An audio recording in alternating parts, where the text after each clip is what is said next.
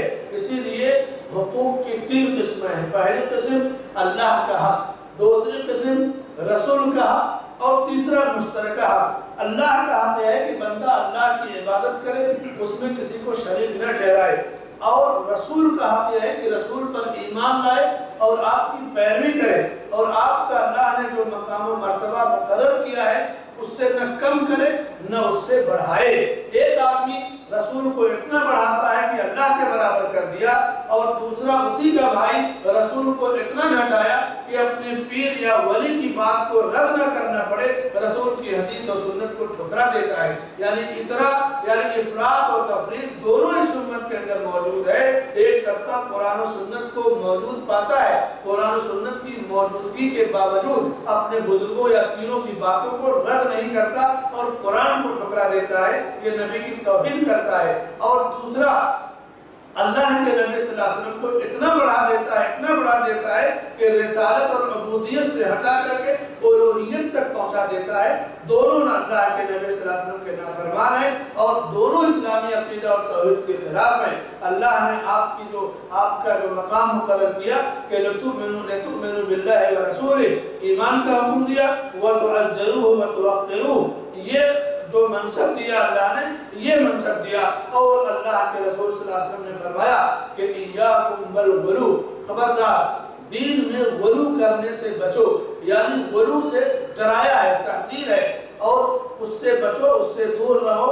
فَإِنَّمَا أَهْلَكَ مَنْ كَانَ قَبْلَكُمْ الْغُلُو، تم سے پہلے جو لوگ دنیا میں گزرے اور ہلاک ہو گئے ان کی ہلاکت کا سبب غلو ہے، یعنی انہوں نے اپنے انبیاء کی شان میں اتنا ان کا مقام مرتبہ مقرر کر دیا، بڑھا دیا کہ اللہ کے مقام و مرتبہ اللہ نے جو مقرر کیا تھا اس سے آگے کر دیا۔ غلو کہتے ہی ہیں کہ کسی کی تعریف میں، کسی کے مقام و منصب میں اتنا اضافہ کرنا جو اس کا حق نہیں ہے، اللہ نے جس پہ نہیں رکھا، لیکن آدمی اپنی طرف سے اسے اس منصب پر پہنچا دے، تو یہی غلو ہے، اور اللہ کے نبی صلی اللہ علیہ وسلم نے اس سے منع کیا ہے۔ غلو کی متعدد قسمیں ہیں، ایک ہے عقیدے کا غلو، دوسرا ہے عمل کا غلو، تیسرا ہے اخلاق اور عادات کا غلو۔ عقیدے کا غلو، عقیدے کے غلو کے سلسلے میں بہت سارے لوگوں کو آپ دیکھیے کہ اہل کرام یا عشائرہ یا ماتریدیہ یا اسی طرح سے اور جو دوسرے جن لوگوں نے عقیدے میں غلو کیا، اللہ کے اسماء و صفات کی تعویل کر دیا، یا اللہ نے اپنے لیے جو چیزیں ثابت کی ہیں ان کو بنوان ماننے کے بجائے ان کو اس سے اونچا درجہ، جیسے اللہ نے کہا کہ اللہ کے ہاتھ ہیں، اللہ کی قدرت ہے، تو لوگوں نے کہا کہ نہیں اللہ کا ہاتھ نہیں، اس سے مراد اللہ کا پاور اور طاقت ہے، بل یداہ مبسوطتان، یا اللہ چل کر کے آتا ہے، دوڑ کر کے آتا ہے، جیسے حدیثوں میں مختلف انداز میں وضاحت کی گئی، تو کہتے نہیں اس سے مراد اللہ کی قدرت ہے، یہ غلط ہے۔ اللہ نے اپنے لیے الاثبات ما اثبت اللہ لنفسہ، اسماء و صفات میں اس بات یہی ہے کہ اللہ نے اپنے لیے جو صفت ثابت کی ہے اس پر ہمارا ایمان ہے، اس کی کیفیت بندہ نہیں جانتا۔ تو عقیدے کا غلو لوگوں میں شامل ہے، اللہ کے انبیاء کو اللہ کے برابر کر دینا، اولیاء کو نبی سے بڑھا دینا یا نبی کے برابر کر دینا، نبی کو جو چاہے خدا کر دکھائے، اماموں کا رتبہ نبی سے بڑھائے، نہ توحید میں کچھ خلل اس سے آئے، نہ اسلام بگڑے، نہ ایمان جائے، یہ اس امت کی شان ہے، امت کا یہ کردار ہے، اور یہ عقیدے کا غلو ہے، اللہ نے اس سے منع کیا ہے۔ اسی طرح عبادتوں کا غلو، یہ بھی منع کیا گیا کہ عبادت اللہ نے جتنی مقرر کی اس میں بندہ غلو کرے۔ صحیح بخاری کی بڑی مشہور حدیث، ایک مرتبہ 3 آدمی اللہ کے حضرت عائشہ صدیقہ رضی اللہ عنہ کے پاس آئے اور انہوں نے اللہ کے نبی صلی اللہ علیہ وسلم کی عبادت کے بارے میں پوچھا، تو عائشہ نے نبی کی عبادت کا ذکر کر دیا کہ تو ان لوگوں نے کیا کہا کہ وہ تو نبی تھے، بخشے بخشائے تھے، ہمارا ان سے کیا ٹکر ہے، ہم اتنے میں کامیاب نہیں ہوں گے، ہمیں تو 24 گھنٹے عبادت کرنا چاہیے۔ ایک نے کہا اما انا فلا انا اما انا فلا تزوج النساء، ایک نے کہا میں رات کو سوؤں گا نہیں، پوری رات عبادت کروں گا۔ دوسرے نے کہا اب میں بیوی بچوں سے دور رہوں گا، میں صرف عبادت کروں گا. تیسرے نے کہا میں کچھ کھاؤں گا پیوں گا نہیں, سال بھر روزے رکھوں گا. حضرت عائشہ رضی اللہ تعالیٰ عنہ جب اللہ کے نبی صلی اللہ علیہ وسلم گھر میں داخل ہوئے تو انہوں نے پوری تفصیل بتائی کہ 3 آدمی آئے, تینوں نے آپ کی عبادت کے بارے میں پوچھا, میں نے بتا دیا تو آپ کی عبادت انہیں کم نظر آئی کہ یہ ہمارے لیے کافی نہیں ہے. تو ایک نے کہا کہ میں سال بھر روزے رکھوں گا, دوسرے نے کہا کہ میں رات بھر عبادت کروں گا, تیسرے نے کہا کہ میں بیوی بچوں سے دور رہوں گا. تو اللہ کے نبی صلی اللہ علیہ وسلم نے صحابہ کو جمع کیا, خطاب کیا اور کہا لوگوں تمہیں یہ معلوم ہونا چاہیے کہ میں اللہ کا رسول ہوں, میں کھاتا پیتا بھی ہوں, راتوں کو سوتا بھی ہوں, میں بیویوں والا ہوں, بیویوں سے نکاح بھی کرتا ہوں اور میں اپنے رب کی عبادت بھی کرتا ہوں, تہجد بھی پڑھتا ہوں. فمن رغب عن سنتی فلیس منی, جس نے میری سنت سے اعراض کیا وہ مجھ سے نہیں ہے. تو عبادت میں غلو لوگوں نے بڑھا لیا اپنی طرف سے اور کہا کہ وہ جو ہے فلاں بزرگ تو کیا کرتے کہ رات کو 1000 رکعت پڑھتے تھے. تو اس میں کوئی شک نہیں میرے بھائیو اور دوستو,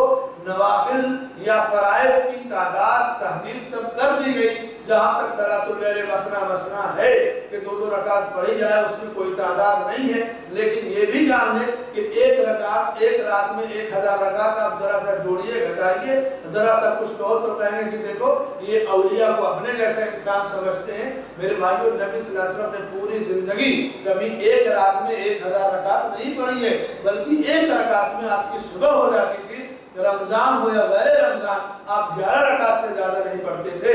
تو وہ لوگ جنہوں نے رات بھر نماز پڑھنے کا عہد کیا, سال بھر روزہ رکھنے کا عہد کیا, ان کے بارے میں آپ نے فرمایا فمن رغب عن سنتی فلیس منی. اسی طرح خوارج یا معتزلہ, ان لوگوں کے جو عقائد ہیں, خوارج کا جو عقیدہ کہ گناہ کبیرہ کا مرتکب کافر ہو جاتا ہے, ملت سے خارج ہو جاتا ہے, یہ بھی غلو ہے, عبادت کا غلو. اللہ کے ہاں گناہ کبیرہ کا مرتکب کافر نہیں ہوتا, گناہگار ہوگا, فاسق ہوگا, اس کے لیے توبہ کا دروازہ کھلا ہوا ہے.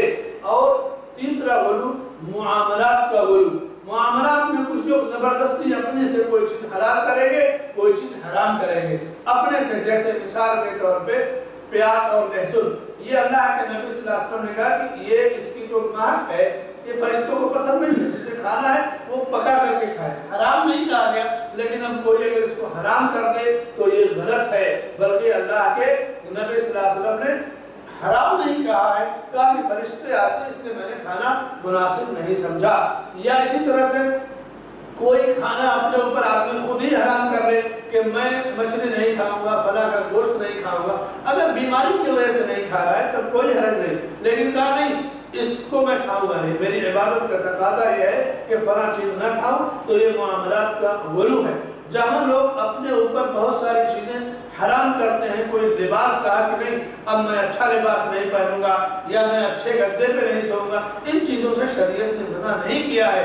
اس کے برعکس مسلمانوں کا ایک طبقہ معاملات میں اللہ کی حرام کی ہوئی چیزوں میں ملوث ہے, جیسے کہ بیڑی ہے, سگریٹ ہے, تمباکو ہے, پان ہے, گٹکا ہے. شریعت کے اندر اس کو حرام کہا گیا, لیکن علماء یا مولویوں کا ایک طبقہ جو پان کھاتا ہے کرنے والا, اس سے پوچھو تو کہتے نہیں مکروہ ہے. اس نے تمہیں اجازت دیا مکروہ کہنے کی. اللہ کے نبی صلی اللہ علیہ وسلم نے فرمایا کہ خود کہا کہ نہا رسول اللہ صلی اللہ علیہ وسلم عن کل مسکر و مفتر, کہ ہر نشہ آور اور وہ چیز جو عقل کو بگاڑتے اس سے منع کیا ہے. اور شراب ہو یا زردہ, پان, تمباکو, اس میں کوئی شک نہیں کہ یہ چیز نشہ اس کا ایک حصہ اس میں داخل ہے. اور دوسری دلیل قرآن سے اللہ نے اپنے نبی کے بارے میں فرمایا کہ یحل لهم الطیبات وَيُحَرِّمُ عَلَيْهِمُ الْخَبَائِثَ. یہ رسول لوگوں کے لیے پاکیزہ چیزیں حلال کرتے ہیں اور اچھی چیزوں کو اور گندی چیزوں کو حرام قرار دیتے ہیں. آپ خود سوچیں کہ سگریٹ, بیڑی یا تمباکو یہ پاکیزہ ہے, اچھی چیز ہے یا گندی چیز ہے؟ ہر آدمی کیا کہے گا بتائیے, اچھی چیز ہے یا گندی چیز ہے؟ بتائیے. گندی چیز ہے. اللہ نے کہا یحل لهم الطیبات وَيُحَرِّمُ عَلَيْهِمُ الْخَبَائِثَ. وہ رسول اچھی اور پاکیزہ چیزوں کو حلال اور گندی چیزوں کو حرام کہتے ہیں. اس سے بڑی دلیل کیا چاہیے؟ اس کے بعد کچھ لوگ کہتے ہیں نہیں حرام, قرآن میں تو حرام نہیں کہا گیا. سوال یہ ہے کہ قرآن میں ایک اصول دیا گیا کہ اچھی چیز حلال ہے, گندی چیز حرام ہے, نشہ آور چیز حرام ہے. اچھا, اس سے اور آگے بڑھ کر کے آئیے, اللہ رب العالمین نے قرآن میں فرمایا کہ وَلَا تُبَدِّلْ تَبْدِيلًا إِنَّ الْمُبَدِّلِينَ كَانُوا إِخْوَانَ الشَّيَاطِينَ. اور فضول خرچی نہ کرو, فضول خرچی کرنے والے شیطان کے بھائی ہیں۔ اب آپ بتائیں کہ پان، تمباکو، بیڑی، گٹکا کھانا یہ فضول خرچی ہے یا نہیں؟ بتائیے، فضول خرچی ہے؟ تو پان، تمباکو، گٹکا کھانا فضول خرچی ہے؟ فضول خرچی کرنے والے کو اللہ نے شیطان کا بھائی کہا ہے۔ یہ گٹکا، پان اور تمباکو کھانے والے، اب ان کو آپ کیا کہیں گے بتائیے؟ ایک صاحب ملے، سوچئے انسان کا انداز، بہت بڑے کالج کے director, engineer, head of the department, پان منہ میں بھرے زردے والا اور باتیں قرآن حدیث کی کر رہے ہیں۔ یہی حرام و حلال کی بات ہوئی تو کہنے لگے کہ یہ تو حرام نہیں، مکروہ ہے۔ میں کہا ٹھیک ہے، تھوڑی دیر کی مکروہ اگر مان لیا آپ کی بات اور آپ تبلیغ کر رہے ہیں، مکروہ آواز میں تبلیغ کریں گے تو اس میں کہاں سے تاثیر آئے گا؟ مکروہ کھائے، مکروہ آواز میں تبلیغ کرو گے تو کچھ فرق پڑے گا؟ وہ سٹپٹا کے بولے نہیں ایسا ہے، قرآن میں حرام نہیں کہا گیا۔ میرے بھائی اور دوستو، انسان یہاں پر تقوی اختیار کرے، اللہ سے ڈرے، کٹ حجتی، چرم زبانی حرام ہے شریعت کے اندر، غلو حرام ہے، اور یہی ہے معاملات کا غلو کہ اللہ نے کوئی چیز حرام نہیں کیا اپنے اوپر آدمی حرام کر لے۔ جیسے بہت سارے صوفیہ کے بارے میں آتا ہے کہ رات کو سوتے نہیں تھے، ہاتھ کو رسی میں باندھ دیتے تھے یا پیر کو باندھ دیتے تھے یا الٹے لٹک کر کے عبادت کرتے تھے۔ ایک صاحب کے بارے میں کہ کنویں میں الٹے لٹک کر عبادت کرتے تھے۔ اللہ نے جب نہیں حرام کیا یہ چیزیں تو کیوں آدمی مشقت میں پڑے؟ اور اللہ نے کچھ چیزیں حرام کیا اور بندہ اسے حلال سمجھ کر کے کھاتا ہے اور کہے گا مکروہ ہے، یہ ہے، وہ ہے، یہ بڑی خطرناک چیز ہے۔ تو یہ ہے عقیدے یعنی معاملات کا غلو۔ اسی طرح عادتوں میں غلو، انسان کبھی کبھی اپنی عادتوں میں بلا وجہ کا تکلف کرتا ہے، سیدھے چلنے کے بجائے زبردستی ٹیڑھے میڑھے چال چلے گا، صاف ستھری گفتگو کرنے کے بجائے زبردستی وہ تکلف انداز کی گفتگو کرے گا۔ ایسا لگا کہ یہی وقت کا جو ہے سب سے بڑا ادیب اور ایک کیا ہے کہ نہیں؟ ایسے لوگ ملتے ہیں آپ کو۔ تو تکلف یا عادتوں میں غلو ان چیزوں سے منع کیا گیا، بلکہ صحیح مسلم میں عبداللہ ابن مسعود رضی اللہ تعالیٰ عنہ سے مروی ہے کہ اللہ کے نبی صلی اللہ علیہ وسلم نے فرمایا ہلک المتنطعون قالها ثلاثا، کہ تکلف اور حد سے بڑھنے والے جو گفتگو میں تکلف اختیار کریں اور حد سے بڑھ جائے ان کے لیے کہا گیا کہ یہ لوگ ہلاک ہو گئے، یعنی تکلف کرنا، حد سے زیادہ بڑھ جانا، ان کی ہلاکت کے لیے اللہ کے رسول صلی اللہ علیہ وسلم نے جو ہے ذکر کیا ہے۔ جہاں تک روزہ رکھنا ہے، رمضان کا روزہ فرض ہے، ایام 20 کا روزہ ہے، عاشورہ کا روزہ ہے، جو ہے شوال کے 6 روزے ہیں، صوم داؤدی ہے، یوم الخمیس اور یوم الاثنین کا روزہ ہے، یہ چیزیں جو ہے محبوب ہے اللہ کے نزدیک، نبی کی سنت ہے۔ لیکن کوئی عبادت کی خاطر سال روزے رکھے یا عبادت کی خاطر رات بھر عبادت کرے یا جاگے اور کبھی نہ سوئے یا شادی نہ کرے، بیویوں سے دور رہے، یہ چیزیں غلط ہیں۔ اسی طرح سے عبادتوں میں غلو کی ایک مثال عید میلاد النبی بھی ہے۔ بندہ اس کو عبادت سمجھتا ہے اور نبی کی محبت سمجھتا ہے۔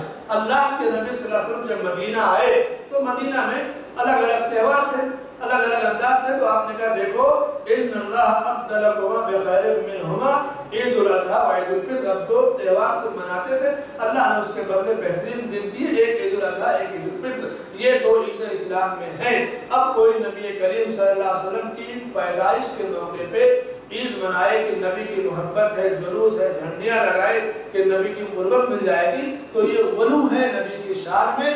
اللہ کے ہاں اس غلو کی گنجائش نہیں ہے، بلکہ غلو ہلاکت کا سبب ہے۔ اللہ کے رسول صلی اللہ علیہ وسلم نے فرمایا کہ تم سے پہلی جو امتیں گزری وہ غلو کی وجہ سے ہلاک ہو گئی، اس لیے تم غلو نہ کرو۔ وَإِنَّمَا أَنَا عَبْدُ اللَّهِ وَرَسُولُهُ فَقُولُوا عَبْدُ اللَّهِ وَرَسُولُهُ، میں اللہ کا بندہ اور اس کا رسول ہوں، تم مجھے اللہ کا بندہ کہو، اللہ کا رسول کہو۔ تو یہ ہے عبادت، یہی ہے دین۔ اب غلو کی ایک صورت یہ بھی ہے کہ قرآن کا 1 حرف پڑھا جائے تو 10 نیکی ملے گی۔ اب قرآن مردے کی زیارت، قبر کی زیارت پہ ہے کہ السلام علیکم یا اہل القبور، یا یغفر اللہ لنا ولکم انتم سلفنا ونحن بِالْأَثَرِ، یا السلام علیکم اہل الدیار من المؤمنین وَإِنَّا إِنشَاءَ اللَّهُ بِكُمْ لَاحِقُونَ۔ مختلف صیغوں سے متعدد دعائیں مروی ہیں، جو سنت سے ثابت ہے۔ اب کوئی قبر پر جائے اور سورہ فاتحہ پڑھنا شروع کر دے کہ میں نے فاتحہ پڑھی ہے، کوئی سورہ بقرہ پڑھنا شروع کر دے کہ میں نے بقرہ پڑھی ہے، تو یہ عبادتوں میں غلو ہے، تجاوز ہے، تصرف ہے۔ اللہ کے نبی صلی اللہ علیہ وسلم نے جتنا سکھایا ہے اتنا ہی کرنا چاہیے۔ کھانا کھانے کے وقت حکم ہے کہ بسم اللہ کر کے کھانا کھا لو۔ اب کوئی جمعرات کو فاتحہ کرائے کہ میں سورہ فاتحہ جیسا نیک کام کروں گا، دیکھ پر فاتحہ پڑھی جائے گی، اس کے بعد کھایا جائے گا، یہ بھی غلو ہے۔ اللہ نے اس کا ہمیں حکم نہیں دیا ہے۔ اس طرح سے عبادت ہو یا عادات ہو یا معاملات ہو یا اخلاق ہو یا گفتگو ہو، کہیں بھی آدمی غلو کرے گا تو وہ ہلاکت کی طرف جائے گا۔ اور سادگی، اتباع سنت اور اخلاص نیت، اسی میں نجات اور بھلائی ہے۔ اللہ سے دعا ہے کہ اللہ تعالی ہمیں کامیابی کے راستے پہ چلنے کی توفیق عطا فرمائے، اور گزشتہ امتوں کی ہلاکت کا جو سبب غلو تھا، اللہ اس سے ہمیں اور آپ کو اور ساری امت کو، ساری امت کو جو ہے ان برائیوں سے محفوظ رکھے۔ آمین۔ وصلی اللہ علی نبینا محمد وعلی آلہ وصحبہ اجمعین۔